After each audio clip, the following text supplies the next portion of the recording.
Very good morning, students. I hope you all are fine. Today I am going to explain another theory topic, that is partnership deed. The emergence of partnership is from agreement.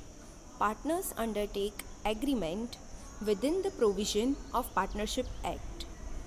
As I have explained in yesterday's topic, that when two or more persons agreed to share future profit, they start partnership firm. Yes, so the base of partnership firm is agreement. Partners undertake agreement within the provisions of Partnership Act. Now they agreed on such points, such things which are not beyond the Partnership Act 1932.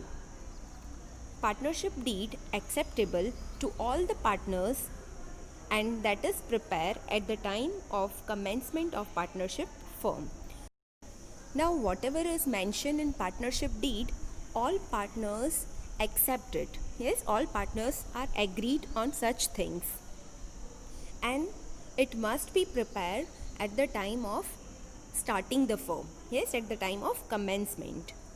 The partnership agreement can be written or oral. A written agreement of partnership is known as partnership deed. As I have explained in yesterday's topic, that agreement can be written or oral. Yes, and the written agreement of partnership is known as partnership deed. The written contract of partnership firm is known as partnership deed. A written partnership deed is desirable and advisable so that the solution of any misunderstanding or disputes in future can be obtained on the basis of provisions of partnership deed. Now, partnership deed, that is in written form, and that is advisable and desirable. Why so? If any misunderstanding or disputes among partners arise in future, how partners will come to solution?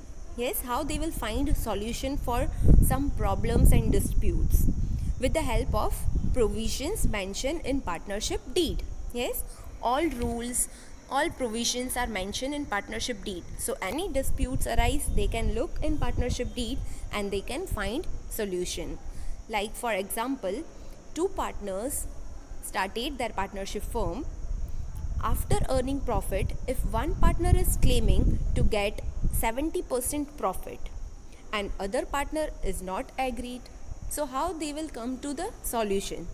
If they have mentioned in provision, if it is mentioned in partnership deed that one partner will get 70% and another will get 30%, then they will distribute in predetermined ratio.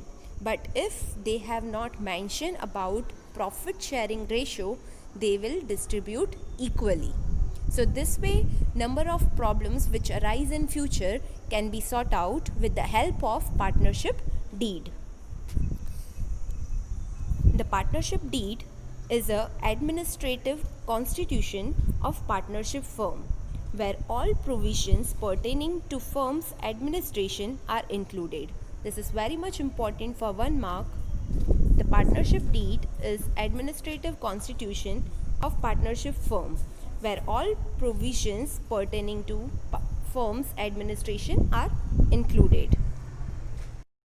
Now this is very much important. The partnership deed is an administrative constitution of partnership firm. It is like a constitution of partnership firm. Yes, where all provisions pertaining to firm's administration are included. How they have to work, yes, some provisions, yes, about profit sharing ratio and all. Everything is mentioned in partnership deed. So it is like administrative constitution. Generally, the following content is included in partnership deed. Now we will study the content which is included in partnership deed. With this content, I will explain some points in detail, so understand the following points properly. The first one is details of partner. The information about name, address and other details of partner is included. In partnership deed, some details of all partners must be there, yes, like name, address, and some other details of partners. Then second, details of firm. The detail of firm like name, address of the firm, yes, must be included. Then third, type of business. The information about the type of business is also included here. In partnership deed, the purpose, the type of business must be mentioned, which kind of activities performed in partnership firm. Then fourth, commencement of partnership. The information about commencement date, the date when partnership firm is going to start, must be mentioned in deed. Now fifth, capital. The amount of capital introduced by each partner is mentioned in deed. It is not mandatory to bring a capital by each partner. Now there is no compulsion. If partners are agreed that instead of all partners, some partners will bring capital, that will be okay. But information about capital introduced by each partner must be mentioned in deed. So those who introduce capital must be mentioned in partnership deed. Then sixth, interest on capital. Now let me explain first what is interest on capital. All partners are owners of the firm. To run the firm, they are giving capital to partnership firm. As firm and owners are separate, yes, firm has its own separate identity, yes. Then sixth, interest on capital. Let me explain what is interest on capital. All partners are owners of the firm, and as per agreement to run the firm, they are introducing capital. Now as partners and firm both are separate, yes, firm has its own separate identity. So among all partners, those who are introducing capital in firm are liable to get interest on that capital. Yes, it is same like in case of loan, the loan providers are liable to get the interest. The same way here, owners are giving capital and they are liable to get interest on capital from firm. Whether interest on capital is to be paid or not, if yes, then what percentage, these points are mentioned in partnership deed. Now see, there is no compulsion to pay interest on capital. It is based on agreement. So whether interest on capital is to be paid or not, yes, that must be mentioned. If yes, what percentage, at what percentage rate interest is to be paid must be mentioned. These points are mentioned in partnership deed. If no provision is made in partnership deed, no interest on capital is to be paid. This is very much important.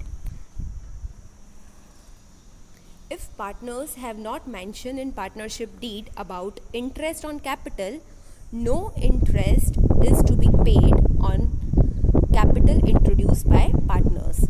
Like in profit and loss sharing ratio, if ratio is not mentioned, they will distribute equally. In this case, if interest on capital is not mentioned in deed, no partner will get interest on capital. Then seventh, drawings. What maximum amount can be withdrawn by each partner is also mentioned in partnership deed. Now, first I'll explain what is drawings in partnership firm. When partners are withdrawing goods or cash from the firm, that is considered as drawings. Now at what limit partners can withdraw amount, that must be mentioned. Yes, in sole proprietorship there is only single sole person is owner, so that person can withdraw as per requirement, as per his own conditions. But in partnership deed, as more partners are there, so there must be agreement on such points. So they have to mention the maximum limit up to what partners can withdraw. Now next is interest on drawings. It is opposite of interest on capital. In capital, partner is giving something to firm, so partner will get the interest. But in case of drawings, partner is withdrawing something from firm. So firm will charge interest. In this case, partner who is withdrawing goods or cash from the firm is liable to pay the amount of interest. At what rate interest is to be charged on drawings made by the partner during the year is also mentioned in partnership deed. Now, in partnership deed, it must be mentioned that what percentage rate interest is to be charged on drawing. There is no provision in Partnership Act for the interest on drawing, but if necessary, such provision can be included in partnership deed. Same like interest on capital, there is no provision in Partnership Act. So if they forgot to mention about interest on drawing, no interest will be charged on drawing. The next is 9th, distribution of profit and loss. As I have already explained you about P&L ratio, the profit loss sharing ratio among partner, that is explained in this point. In which proportion profit or loss of the firm will be distributed among the partners is provided in partnership deed. What is profit and loss sharing ratio among partner must be mentioned in partnership deed. If no provision is made in partnership deed, as per Partnership Act, profit or loss is distributed in equal proportion. If they forgot to mention about P&L ratio, they have to distribute in equal proportion. Then 10th, salary, bonus, commission and remuneration to partners. Let me explain this first. Sometimes some partner is more active in the firm. Yes, like 3 or 4 partners are working in partnership firm, but one partner is good at maintaining accounts. So instead of hiring any accountant, that person is maintaining accounts. So in this case, if all partners are agreed, the partner who is maintaining accounts is liable to get salary. Yes. So here is the explanation about salary, bonus, commission and remuneration of partner. There is no provision in Partnership Act for the payment of salary, bonus, commission, remuneration to partners. If any partner takes active participation in management of partnership firm, a provision is made in partnership deed for the payment of salary, bonus, commission, remuneration. Now there is no clear instruction in Partnership Act, but if all partners are agree, they can mention such provisions in partnership deed. If it is mentioned in partnership deed, partner will get salary, bonus, commission or remuneration. Then next, 11, interest on loan provided by partner to firm. Sometimes when firm is in need of loan, instead of taking from outsiders, firm can take loan from partners. So the rate of interest is to be mentioned in partnership deed when any partner has lent a loan to firm. If no provision is made in partnership deed, as per Partnership Act, 6% per annum interest will be paid on the loan given by partners to the firm. Now, as per agreement, they have to mention the rate of interest on loan provided by partners, but if they forgot to mention, as per Partnership Act, 6% per annum interest will be paid. Interest on partner's loan is treated as an expense of business. Thus, it is debited to the profit and loss account. Now, how we have to give effect, that I'll explain with some practical part. Then 12th, goodwill. The computation to determine the value of goodwill at the time of admission of a new partner and at the time of retirement or death of partner is to be mentioned in partnership deed. Now, how they will value the goodwill at the time of admission, retirement, or death must be mentioned. Yes, which method they will follow must be mentioned in partnership deed. Then 13th, admission or retirement.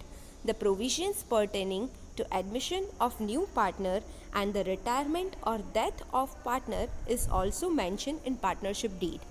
Now, sometimes it happens that all partners are agreed to admit a new partner, but sometimes some partner will take objection. Yes, so it must be clearly mentioned in partnership deed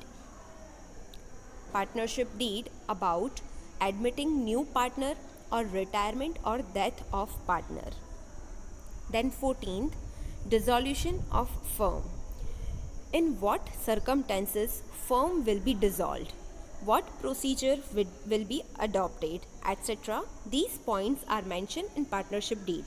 Now, dissolution of firm, it means winding up of firm. In which cases firm will be dissolved must be mentioned, yes, and what procedures they have to follow must be mentioned. I hope all the points are clear to you. These all points must be mentioned in partnership deed. If partners forgot to mention about some points, the provisions of Partnership Act 1932 will be considered. Here we are completing this topic. If you have any doubt, feel free to contact me.